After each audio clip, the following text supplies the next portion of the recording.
que está muy tácita en la sociedad, ¿no? Está como ahí, que uno lo mira y uno sabe que está, pero a la vez, el momento de la práctica se empieza a confundir mucho con esto que vos venís diciendo del partido político, ¿no? Claro, se le asocia muy a lo partidario.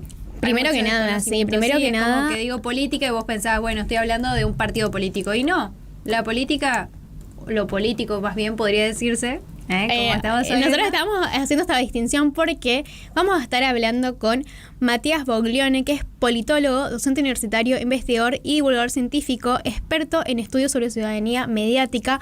¿Por qué? Porque nosotros hace una semana más que nada venimos hablando del caso de Ficha Limpia, que es el proyecto de ley que el Senado rechazó, que había sido presentado por el Poder Ejecutivo y tenía media sanción en Cámara de Diputados, lo cual este proyecto medio que impide a quienes tienen condenas por delitos que no puedan estar siendo candidatos a cargos públicos, ¿no? Entonces, exactamente. O sea, ya con la ley fue un debate que se vio en todos lados, la gente no paró de hablar, la gente se expresó muchísimo. Entonces, sí, también una cuestión política que se tiran la pelota para acá, para allá, ¿qué pasó? La Argentina misma. Entonces vamos a estar hablando con Mati sobre esta diferencia entre lo político y la política, qué lugar ocupa este proyecto de ley hoy en día en la sociedad. Hubo casos similares en otros lados, así que nada. ¿Algo más para presentarte, Mati? Matías desde hace 10 años codirige, es de politólogos y preside la Fundación Latinoamericana para el Desarrollo de Pedagogías Digitales. Son iniciativas que buscan reconfigurar el vínculo entre conocimiento, ciudadanía y la esfera pública mediante investigación crítica, pedagogías ciudadanas y comunicación pública desde la ciencia política. Buenos días, Matías, ¿cómo estás? Acá, Julieta y Susana, te saludamos. Gracias por atender. Hola, buenos días, chicas, ¿cómo están? Gracias a ustedes por la invitación, muy encantado de estar acá con ustedes y saludando a toda la audiencia desde Córdoba.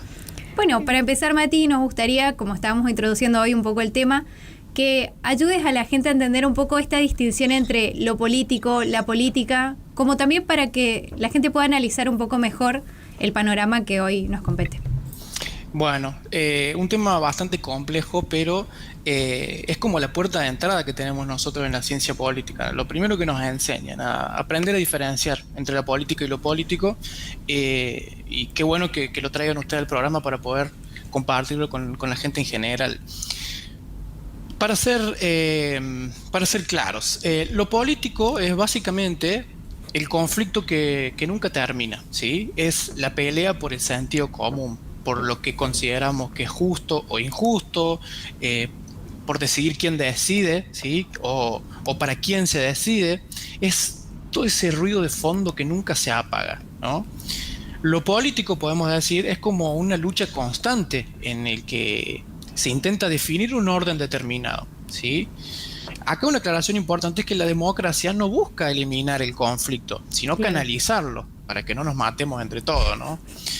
Canalizarlo dentro de un espacio institucional, como pueden ser el Congreso, ¿sí? Y que se permita su expresión sin violencia. Claro. Hoy en día lo político lo podemos ver en el ascenso de líderes como Donald Trump o Javier Milei, que interpelan directamente a lo político desde discursos que han venido a fracturar consensos que estaban establecidos hasta ahora, ¿no? En estos casos, la figura del político va a adquirir una dimensión, bueno, como lo vemos, ¿no? Disruptiva, como lo vemos mucho en Javier Milei, que termina reconfigurando todo el campo institucional en el caso de Argentina, y obviamente ha desatado nuevas formas de enfrentamiento. Para resumirlo, lo político responde preguntas como ¿quién debe decidir cómo se reparte la riqueza, por ejemplo? Claro. ¿O es justo que algunos tengan más derechos que otros por el lugar donde nacieron? ¿O qué entendemos por mérito, por ejemplo, en una sociedad desigual? Eso es lo político. No sé qué piensan ustedes. Claro, lo político vendría a ser como este debate o es la puesta en discusión sobre...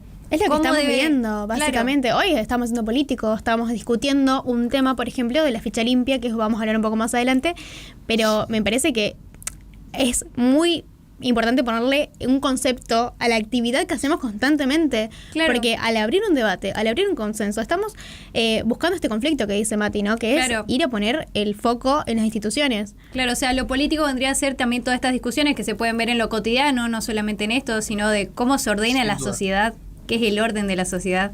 Claro, Y la política ¿cómo? vendría a ser la parte institucional.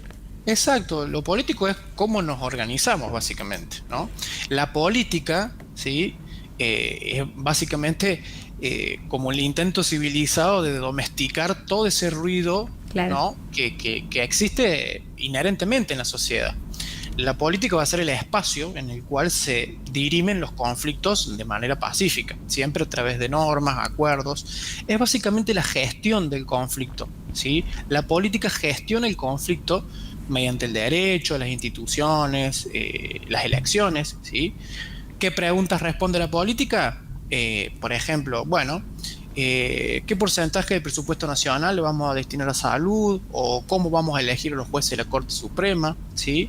Entonces lo político pregunta quién manda y por qué, y la política pregunta, bueno, ¿cómo organizamos eso sin que nos matemos entre todos? Claro, como que la política busca que se pueda resolver estos conflictos, pero de la manera más pacífica posible. Claro, que Claro. es medio un poco difícil también, ¿no? Hoy Sí. en día estamos viendo debates donde corre o rozan la violencia en un montón de aspectos, ¿no? Entonces, esto me parece que es el puntapié perfecto para preguntar por qué nos cuesta tanto hablar de política sin pelearnos, sin discutir, sin ir a la euforia del político partidario, ¿no? Que es un Sí. poco donde nos queremos correr en esta charla.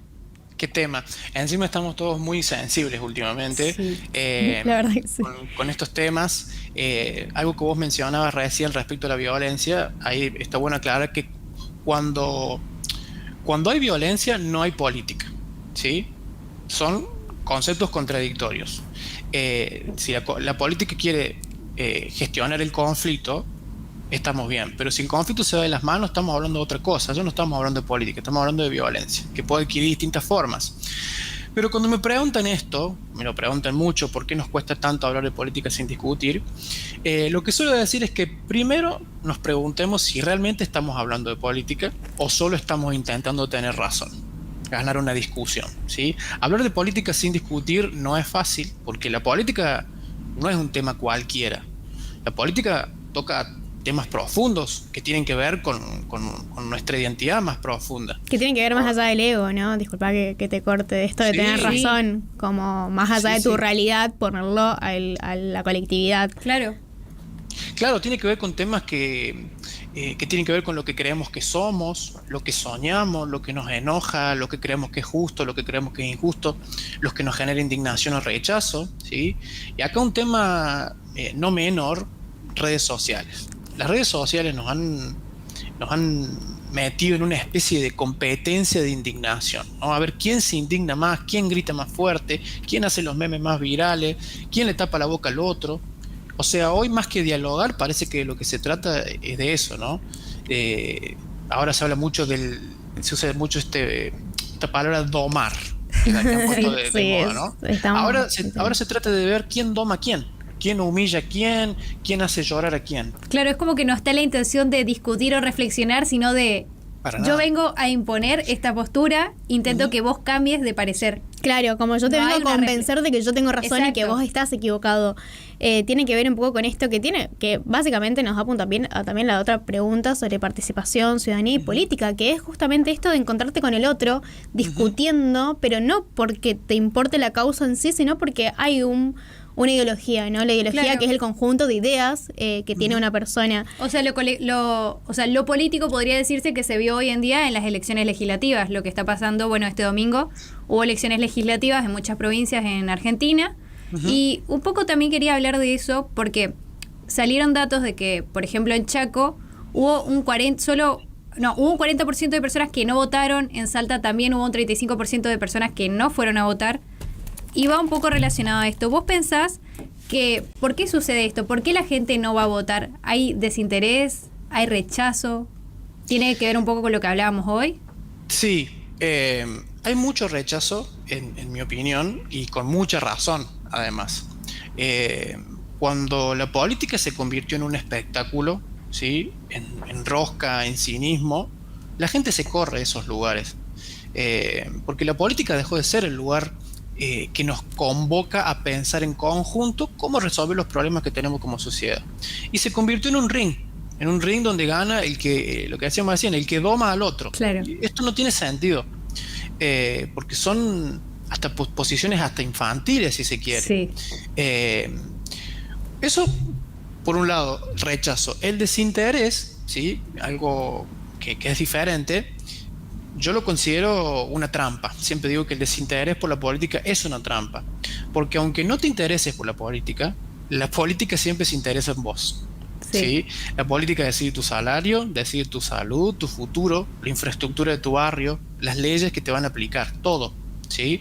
Entonces, desinteresarnos de la política, como dijo alguna vez Aristóteles, nos condena a ser gobernados por las peores personas. Claro. Sí, o está mucho esta frase que se escucha de las personas que dicen, no, yo soy apolítico. Digamos que siento que es un concepto muy errado teniendo en cuenta lo que estamos charlando hoy, siendo que, como decís vos, la política lo busca uno, la política lo interpela a uno y la política, o lo político más bien podría decirse, está en todas nuestras acciones. Exactamente, y nos rodea, es como el agua que rodea a un pez en el mar. Claro. A veces no la vemos, es invisible, pero está ahí. Claro. Y en esto que estaban hablando también, ¿cómo, en qué lugar queda el debate tradicional de la política? Entonces, si por ahí nos encontramos en un lugar donde, bueno, acá en Corrientes también hay elecciones, estamos en ese camino otra vez el consenso, otra vez la disociación cognitiva, estamos ahí en un lugar donde está como esta sensibilidad política. Entonces, ¿dónde está el lugar del debate tradicional de la política en estos contextos? Y mira, yo creo que el debate político tradicional hoy tiene muy poco lugar. Como mínimo está en crisis, pero no porque la gente no quiera debatir, sino porque los formatos en los que debatimos son viejos. Los programas políticos parecen debate de los 90, mucha chicana, poca profundidad, y así terminamos confundiendo puesta en escena o frases virales con debate. Son cosas muy diferentes. Los eslóganes, las puestas en escena, las frases virales están buenísimas para una campaña electoral. Pero el debate es otra cosa. Incluso yo muchas veces miro los debates presidenciales.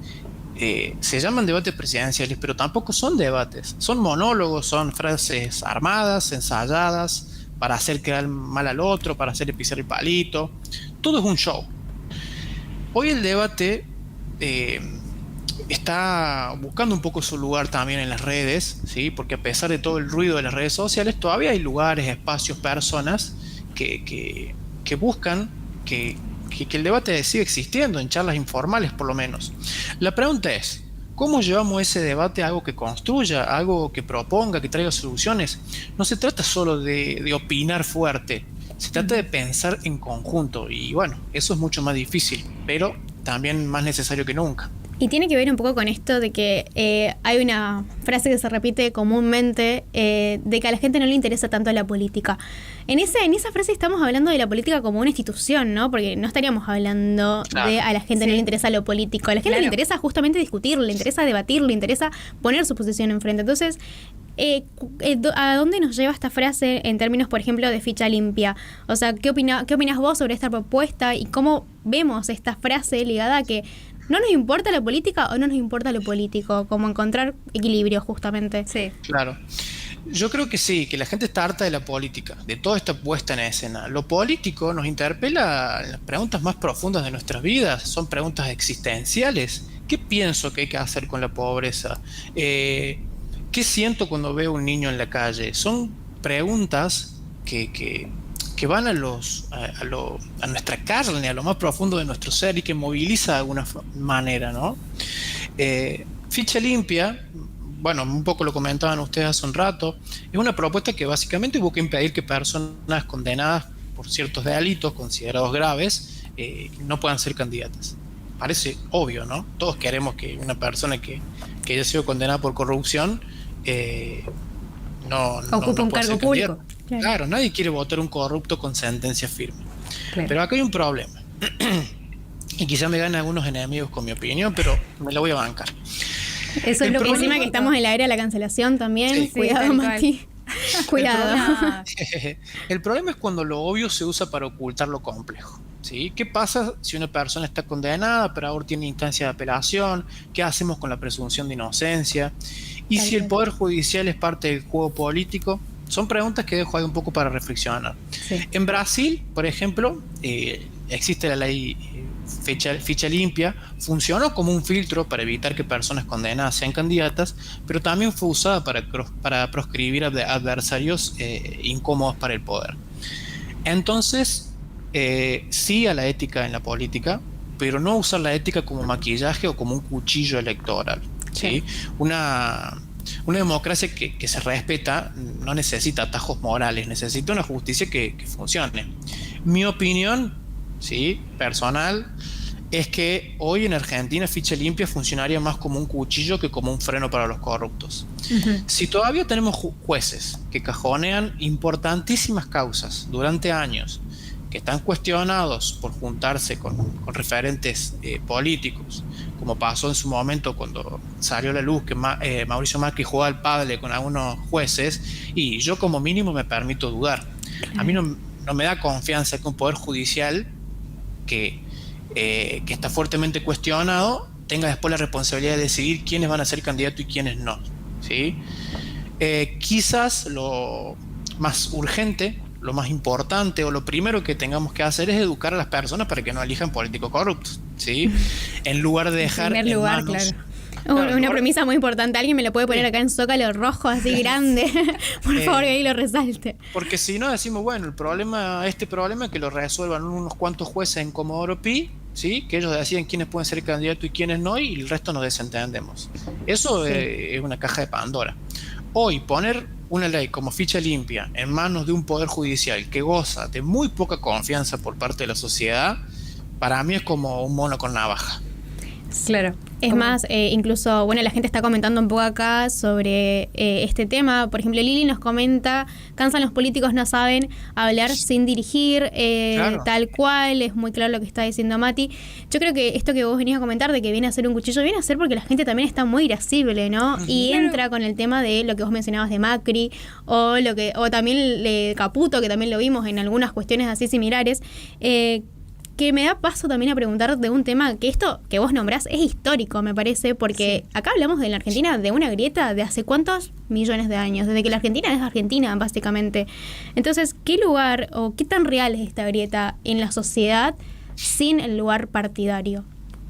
Bueno, yo creo que esta es una pregunta que puede unir a la más variedad de posiciones políticas. Yo creo que en Argentina todos estamos de acuerdo en que hay una grieta, ¿sí? obvio. Existe la grieta, pero a veces parece más un negocio que una realidad. ¿A qué voy con esto? ¿Nos peleamos por todo? Sí, nos peleamos por todo. Pero también hay una enorme cantidad de argentinos y de argentinas que quieren que las cosas funcionen. No importa si las arregla uno de izquierda, de derecha o del planeta Marte, ¿sí? La verdadera grieta, en mi opinión, no es ideológica. Es entre quienes tienen futuro y quienes no tienen futuro, ¿sí? Quienes usan la grieta desde el punto de vista ideológico, lo usan estratégicamente para juntar votos, para tener más mención en redes sociales, etcétera. Los entiendo, está todo bien, pero la grieta no se agota en eso para mí. La grieta es entre los que no llegan a fin de mes y los que están siempre un paso atrás, ¿no? Todo lo ideológico que pueda surgir de esta grieta solo sirve para enfrentarse, para vender humo, para sacar rédito político, grito que odio a los K para quedar bien con los libertarios, o grito que odio a Milei para quedar bien con el peronismo. Además, una aclaración muy importante es que la grieta no es un fenómeno exclusivamente de Argentina. En todos los países del mundo encontrás una grieta que por lo general es económica, pero todos tienen su grieta. Esto es inevitable. Y por lo general esas grietas vienen, como decías vos, desde el inicio mismo de los países. Pensemos nomás en el enfrentamiento entre unitarios y federales en Argentina, Sí. o entre esclavistas y antiesclavistas en Estados Unidos en su momento. El problema surge cuando la grieta nos impide cosas, como por ejemplo construir un futuro común donde haya lugar para todos, donde nadie se queda afuera. Y es tarea de la política precisamente cerrar la grieta, pero vemos que la política utiliza la grieta, la profundiza porque da votos. La grieta es como el rating del escándalo, vende mucho, pero no soluciona nada porque no elimina las desigualdades estructurales. Exactamente. Fue un poco lo que también tenía que ver con el concepto de lo político, de yo formo parte de este equipo, vos formás parte del otro, como este antagonismo, digamos, y al revés, justamente la política debería tratar de unir todo ese conflicto. Claro, de generar consenso, ¿no? Que es mucho lo que están comentando en el chat también, que yo creo que esto que nos comentó Mati tiene que ver con el famoso concepto que también hablamos mucho en Argentina, que es el fanatismo político, ¿no? Sí. De si es el fanatismo político va a estar ligado a un lado y bueno, la verdad que no me importa lo que haga el otro, Sí, no me importa todo. lo que dice, si ayudó a quién o no, porque nosotros en épocas electorales somos muy ofensivos, muy de ir hacia atacar al otro antes de fijarnos qué propuestas hay. La gente lee las propuestas, Mati, vos que estás más o menos en el campo, ¿no? Vos decís que la gente entra y puede ver estas propuestas ahora que estamos en elecciones, por ejemplo, en Corrientes, pues acá se está debatiendo entre el legado de Valdés y la vuelta de Roberto Colombi, por ejemplo. Sí. Primero que suele ser muy difícil llegar a esas propuestas. Yo a veces digo, ¿y esas propuestas están acá en esta habitación con nosotros? Como dice el meme, ¿no? Sí, tal cual. Segundo, la gente no tiene tiempo para ponerse a leer propuestas, porque es aburrido, porque trabaja todo el día, porque tiene personas a cargo. Es como el tema de la participación política. Capaz que a mucha gente le interesaría participar más en política, estar más informado, pero a veces no tenemos tiempo, ¿sí? Trabajamos 12 horas por día, vemos cómo llega el fin de mes, tenemos un poquito de ocio y lo tenemos que cuidar.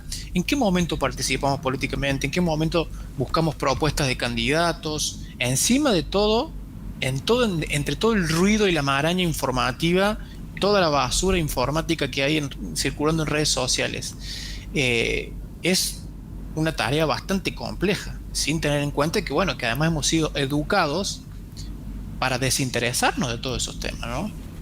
Claro, es lo que escuchamos todos los días en nuestra casa, digamos, yo creo que todos están muy acostumbrados también desde la familia a escuchar todos los políticos mienten, son todos iguales, pero nunca también hacen lo que dicen. Pero acá es una pregunta clave que yo te quiero hacer, porque bueno, no estás hablando en el living de tu casa, estás hablando en un medio que hoy en día tiene un gran prestigio, es el Litoral, que tiene años en esta ciudad y que hoy se está innovando en esto de la tecnología y el streaming. Entonces, también durante muchos años vimos una política o políticos, un discurso político muy mediatizado, ¿no? Que Sí. era Fantino, por ejemplo, Sí. Intratables en su momento, o sea, cadenas nacionales hablando del otro y no de lo que uno hace. Entonces, ¿qué lugar ocupa la prensa, por ejemplo? ¿Es prensa política, es prensa mediática, es prensa político o política? Ya que estamos haciendo esta diferencia entre lo que es institucional y lo que no es.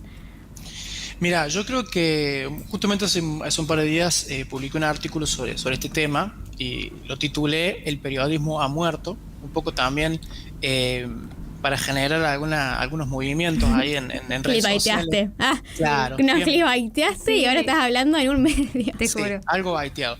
Pero me refiero, cuando digo que el periodismo ha muerto, me refiero a la idea de periodismo como un servicio social, ¿sí? Como el nexo entre la ciudadanía y el poder político. Hoy en día, el periodismo, en general, obviamente que hay casos muy excepcionales, una cifra que te puedo decir ahora rápidamente que recuerdo, en América Latina, los grandes medios de comunicación, solamente el 11% tiene, por ejemplo, una unidad de periodismo de investigación. Cuando en el siglo XX el periodismo de investigación era lo que más vendía, ¿sí? Tal Hoy cual, en es día verdad. ese periodismo de investigación ha quedado sepultado entre esto que venimos diciendo recién, en frases candentes, provocativas, en análisis superficiales. Entonces es difícil también por ahí, por más que uno quiera hacer un periodismo un poco más serio, con compromiso social, es difícil porque también del otro lado tenés una audiencia que busca otras cosas. Claro, Entonces, que busca lo político, ¿no? El conflicto, el debate, Sí, el tal debate cual. arraigado a la razón Sí. y acusar al otro. Por ejemplo, o sea, también aclaremos que los medios de comunicación como se conocen tienen una línea editorial, Sí, por o supuesto. Telefe, el 13, Hay una C5, bajada hay una editorial. bajada de línea Sí, sí. que la gente desconoce lo que es una línea editorial hoy en día, o sea, Sí, la es verdad, pero porque ¿qué pasa? Los medios o la prensa no se encarga tampoco de comunicarlo y de No, por hacerlo supuesto. como un lugar colectivo. Sí, pero Entonces, uno lo ve un poco igual, es bastante evidente claro, esa bajada de pero por línea, ejemplo mis padres jamás se van a sentar a ver 5N, por ejemplo. Claro. O sea, Sí, y sí, yo sí. lo que siempre digo, bueno, pero es la línea editorial, o sea, si vos no compartís, está siempre la chicana, no, que 5N son todos Sí. no sé qué, y que La Nación no sé qué, Sí, y que así Feynman, como- y que bla. Incluso Feynman hasta, si vos lo escuchás como hablas, hasta resulta un humorista de Sí, cómo tal cual. de cómo narra, ¿no? Sí, sí. Sus posiciones políticas. Ujú. Eh, Y vos fíjate que eh, incluso cuando ves periodistas que por ahí tienen la honestidad intelectual de decir abiertamente cuál es su postura, son tachados de periodistas militantes, mercenarios, etcétera, etcétera. Entonces, pareciera que muchas veces tienen que ocultar esa línea editorial. Hablo de los periodistas, ¿no? Sí. Los grandes medios de comunicación ocultan adrede sus líneas editoriales porque tienen intereses específicos. Pero Claro. no es fácil hacer periodismo hoy en día, me parece. Bueno, Mati, y antes de liberarte, una última pregunta, por lo menos de mi parte. Quedé pensando en lo que estábamos hablando hoy sobre la grieta y también tiene que ver un poco con lo que se comparte en los medios hoy en día, los periodistas, y más aún ahora que estamos en época electoral. ¿Te parece que hay un centralismo porteño? ¿Cómo afecta esto al federalismo? Respecto a los temas que se discuten. Absolutamente.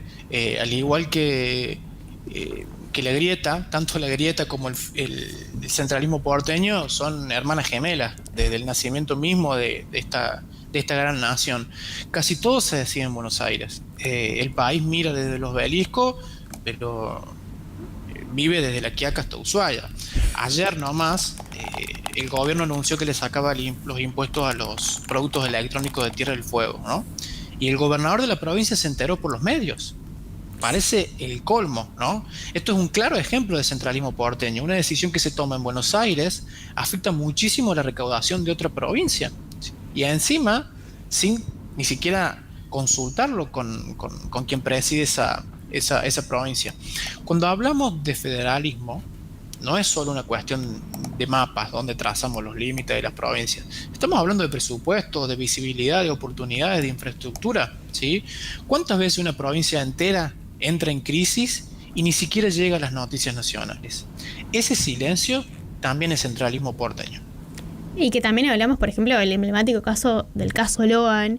¿Cuántos casos conocemos? Conocemos uno y hay 50 detrás que no son conocidos, Sí, por ¿no? supuesto. Y tiene que ver con esta bajada de línea política, del conflicto, de justo en el año electoral, Sí, más vale. justo en el año electoral, justo un gobierno particular, que hablamos siempre, o sea, yo particularmente pienso que el gobierno de Milei es un caso para estudiar. Vos creo que en eso coincidís conmigo, porque estamos hablando de un fenómeno, ¿no? Y incluso, ya que me das el pie, Mati, es de Politólogos, tiene una web también donde encontramos artículos políticos de esta base, donde, por ejemplo, él habla de la extrema derecha y que tiene que ver con otras cuestiones como la migración, por ejemplo, ¿no?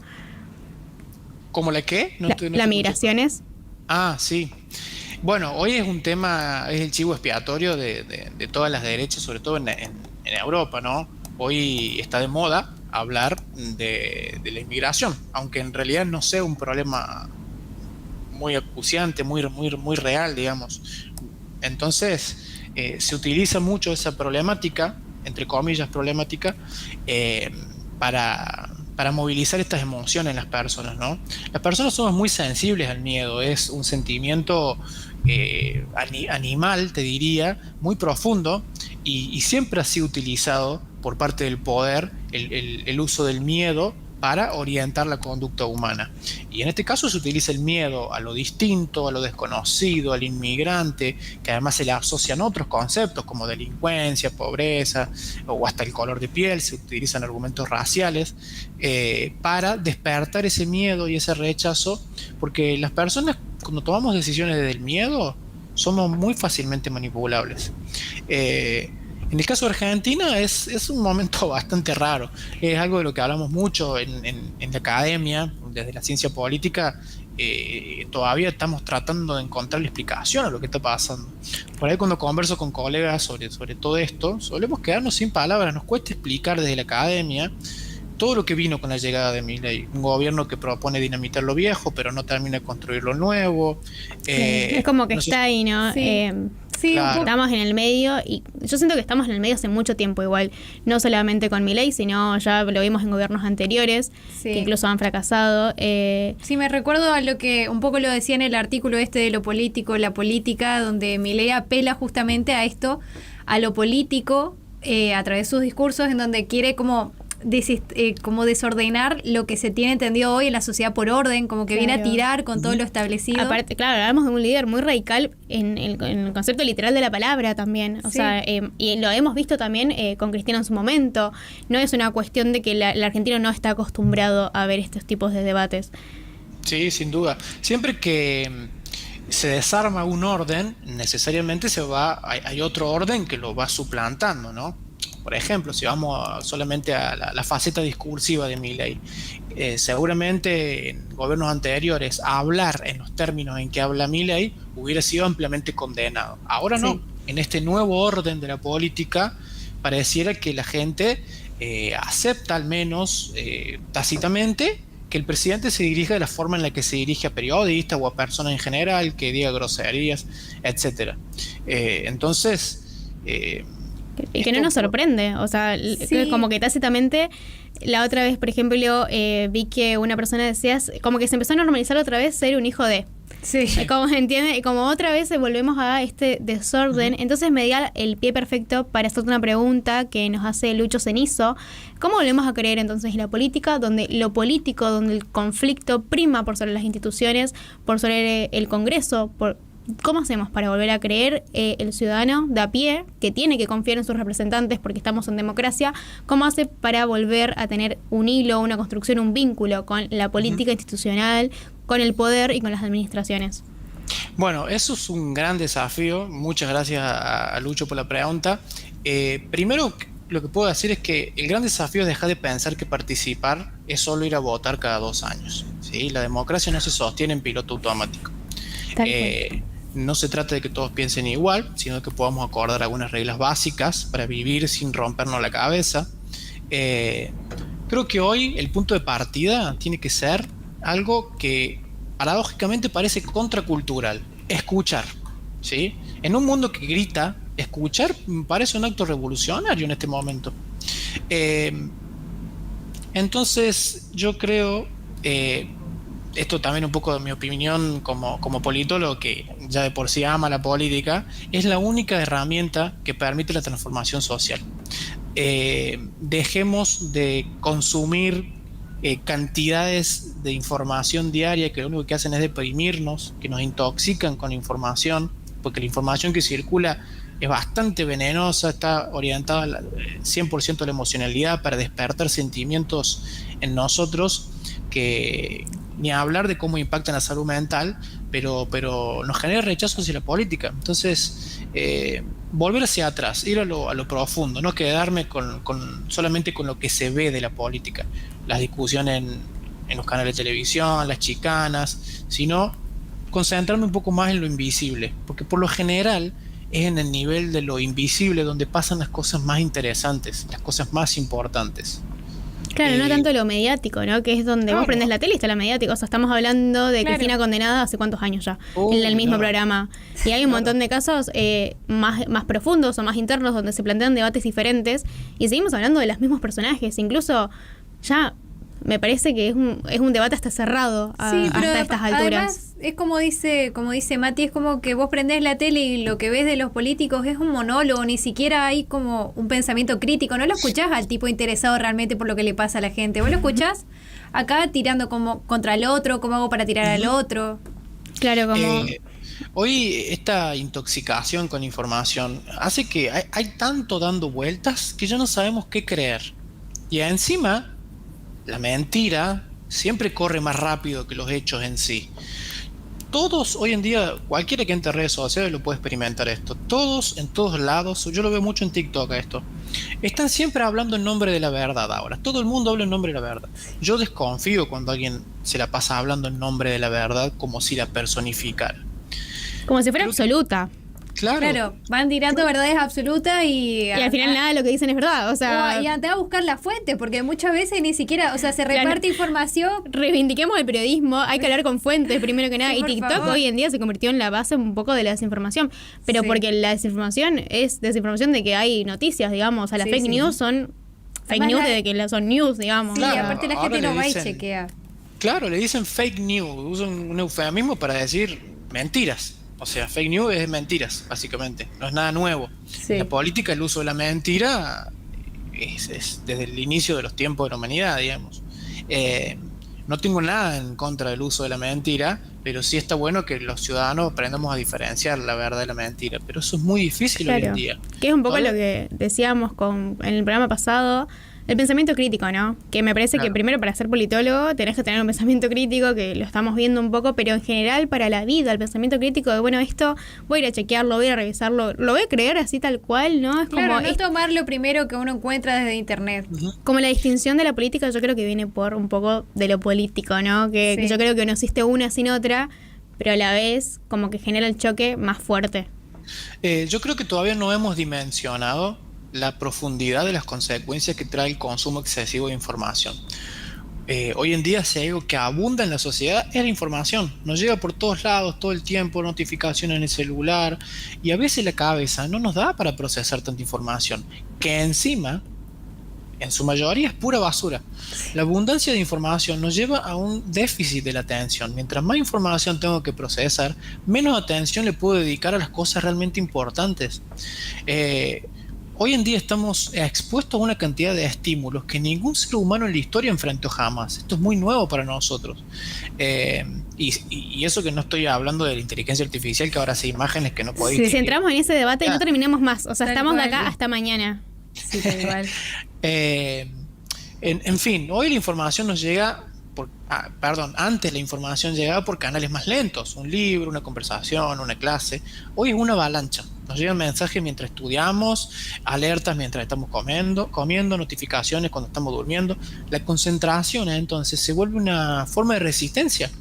Hoy es necesario, urgente, elegir dónde ponemos nuestra atención, a qué ritmo, con qué profundidad, porque si no, estamos condenados a la apatía generalizada. Sí, tal cual. Vos que decías recién esto de volver de esto que preguntaba recién Lucho sobre cómo volver a creer en la política. Primero, alejarnos de todas estas cosas que nos generan apatía, porque la apatía es un terreno fértil para el autoritarismo y la manipulación, porque si nada ni nadie nos genera confianza, terminamos creyendo cualquier cosa. Exactamente, ¿no? Que es ahí un poco, y se va aceptando un poco más con este tema del internet y las redes sociales y el chat GPT. Ni voy a hablar porque si entramos en ese tema me parece que voy a romper algo, básicamente. Sí, Por tal cual. favor, googleen antes de entrar al chat GPT y preguntarle algo. Así que nada, Mati, muchas gracias por acompañarnos en esta charla. La verdad que fue súper interesante hablar Sí. con vos. Le dejamos las redes, es de politólogos, que van a poder encontrar todos los artículos que escriben y también la web, que la verdad que está muy interesante para ver la política desde el lugar donde estamos planteando, donde el consenso sea una oportunidad y no un desafío. Así que Mati, muchas gracias. Por favor, chicas, gracias a ustedes. Yo feliz de hablar cosas ñoñas. Así que gracias por invitarme y cuando quieran la próxima podemos hablar de otro tema. Buenísimo, muchas gracias.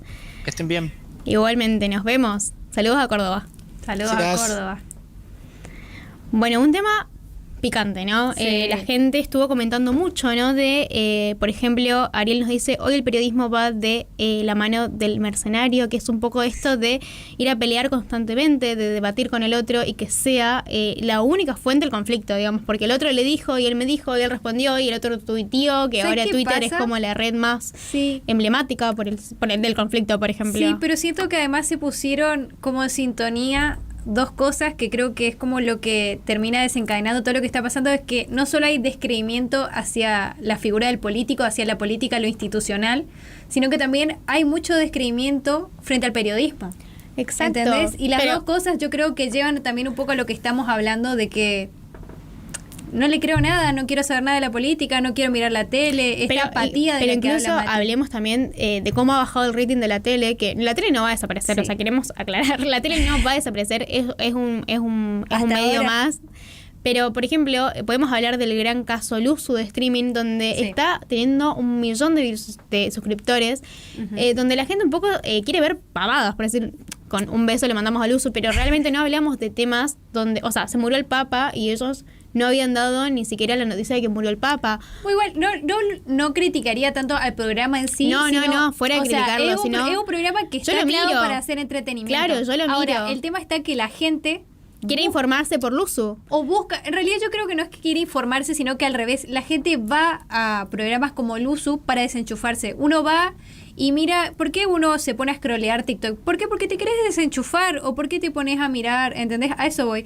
Yo creo que la gente al revés, como que la gente ya no, en general, ya no intenta mirar las noticias o no intenta saber lo que está pasando y dice, llego a mi casa cansado del trabajo, quiero ponerme a mirar algo que me haga descansar la mente. Claro, ¿entendés? pero aparte porque haces zapping en los programas de noticias y la verdad que está todo mal. O sea, por eso, de la nada le entraron a robar a un jubilado, después le robaron no sé quién, los subsidios no andan. Está como muy centralizado también en esto que hablábamos de Buenos Aires, por ejemplo. O sea, hoy en el norte tenemos muchos cables que van a Telefe, a Canal 9, a C5N, que son programas que se centralizan en Buenos Aires. No hay mucha política de lo que está pasando en la región o en la ciudad. No solo de política, sino también ponete a pensar un poco con esto que estábamos hablando del centralismo porteño, que no sé, Corrientes se puede estar incendiando y vos en la noticia no lo vas a ver. Claro, no lo vas a ver y llega un punto donde ya se incendió, donde empiezan a pasar en la tele, ¿no? En la radio. Y también me hace acordar mucho a esto que dice, por ejemplo, Lili, los políticos de todos los partidos, la honorable Cámara de Diputados y Senadores, son los primeros. No respetan cuando habla, se interrumpen, cansa de ver cuando tienen que hacer algo. Y esto a mí me remonta mucho a Twitter, por ejemplo, que es la red social para criticar todo lo que vos puedas criticar, lo puedes criticar. Y más se apela a un político, a un artista, como esto, por ejemplo, las personas pidiéndole a gente que no es política que solucione el país. Por ejemplo, lo vemos a la gente que critica a Duki, que es una artista del trap, hoy en día del pop también, la vemos criticando a Emilia, donde le piden exigencias a gente que no es la representatividad del pueblo, que solucione las cosas del pueblo. Claro, o sea, ¿a quién estás pidiendo las cosas? No entiendo. Claro, o sea, ¿la votaste a Emilia? ¿A Merne o a Gustavo Valdés? Claro, tal cual. O sea, a mí me vuelve loca que esperen, o sea, que la gente se enoje cuando estos artistas, digamos, musicales no se pronuncian sobre política. Que, como decís vos, ¿para qué necesitas que Emilia se pronuncie sobre lo que está pasando en la coyuntura política? El caso Logan, digamos. Claro. Si ella hace música, primero que nada hace música. Segundo, los artistas son personas, y yo creo que también viene igual ligado, que acá van a saltar muchos capaz de decir, no, pero en la época del rock, no sé qué, pero el rock es un género de lucha. El rock hoy sigue siendo un término que va por una línea ideológica de combatir ideales. Sí, hacer protestas sociales a través de la música, literal. pero también tiene que ver con qué tipo de artista estamos hablando. Hay artistas que desde que inician ya se reconocen como personas que hacen protestas sociales a través de sus canciones y hay otros que no, y no tienen por qué un artista que hace canciones que vos escuchás todo el día en TikTok que te ponga a hablar de política si nunca fue creada para eso. Ahora, bueno, de última, si tenés artistas como Trueno, claro, o Woz, que ya empezaron desde su carrera como un instrumento de protesta social, está perfecto, pero no esperes que los que no hacen eso de repente lo hagan. Claro, pero aparte también porque todas las personas, primero que nada, somos personas, vaya la redundancia del término, podemos privarnos un poco de opinar de todo, porque hoy está la opinología y todos opinamos de todo y todos sabemos de todo y nos hacemos cargo. No nos hacemos cargo, eso es lo peor de todo, porque hoy está tan de moda decir un montón de cosas que después no te haces cargo. Entonces, ¿por qué le vas a venir a pedir a un artista que se haga cargo de lo que vos le pedís a un representante político? Claro, que vos votaste, o sea, no le pidas a Gustavo Cerati o a Fito Páez o a quien sea que te venga a arreglar las calles de tu casa, porque no lo va a hacer y no importa lo que opine Duki o Mira Merde sobre las calles que no están asfaltadas. O sea, sí me parece interesante igual que algunos artistas utilizan su música para ser difusores, por así decirlo, de mensajes o protestas contra la sociedad, pero si vos no te creaste para eso, no tenés por qué exigirle. O sea, para eso Emilia Merlo hubiese estudiado politología y chau. Claro. Boleta estudia ciencia política y opinás sobre lo que pasa en el país, O pero sea, no. hace un partido y ganar las elecciones. Claro, hace un partido y ganar las elecciones, Hace sí, un partido y pues. ganar las elecciones, si tanto te preocupa. Pero sí. O sea, va un poco por ese lado, ¿no? De lo que queríamos plantear, la política como este lugar de conflicto constante en la sociedad, donde no podemos opinar sin que el otro se ofenda por tu comentario o por tu ideología política. Entonces, volver otra vez a la política como el término más básico y más coherente que tiene, que es acción, ¿no? La política es moverse, es accionar, es ir contra un lugar, que lo podemos ver en marchas, como o sea,